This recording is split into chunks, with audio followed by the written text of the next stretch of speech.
C'est un véritable plaisir pour moi de vous retrouver. Bonsoir et bienvenue dans Fait du jour de ce lundi 24 juillet 2017 sur Iwachu Web TV. Les travaux de réhabilitation des rivières Nyabagere et Gasenyi sont en cours depuis juin de cette année. Un travail initié par la BOUTIP, l'agence burundaise pour la réalisation des travaux d'intérêt public, et plus de 2000 personnes seraient employées sur ces chantiers. Ces deux rivières avaient causé dans le passé des dégâts tant humains que matériels. Les habitants de la zone Kamenge, qui ont déjà été victimes d'inondations, saluent ces travaux et demandent que ces derniers soient bien faits. Le bureau chargé du suivi des travaux tranquillise. Des études ont été faites en amont pour mener à bien ce chantier. Le reportage de Sheila Ilambon.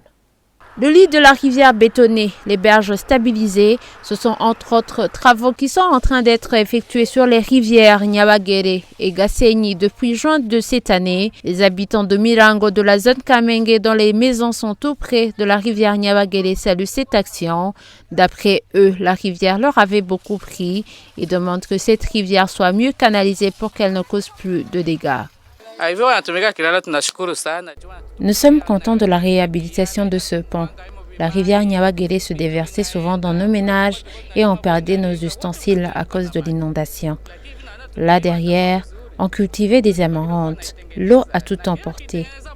Maintenant, on va cultiver sans problème car Nyabagere est en réhabilitation. Mais il faut qu'il fasse ses travaux avec précaution, sinon à n'importe quel moment s'il pleut, on craint le pire.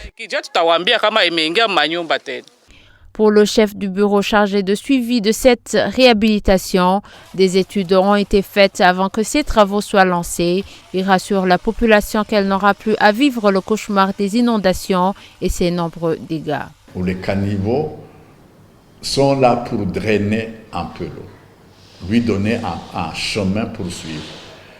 Et nous avons calculé ces caniveaux en fonction de l'eau qu'on suppose qui tombe par la pluie. On calcule et on donne des dimensions qui correspondent à la quantité d'eau qui va transiter par ces caniveaux.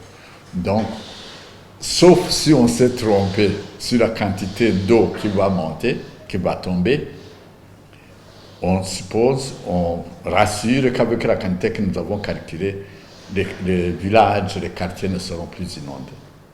Plus de 2000 personnes, hommes et femmes confondus, sont employés sur ce grand chantier initié par la BOUTIP sur un projet financé par la Banque mondiale à plus de 20 milliards.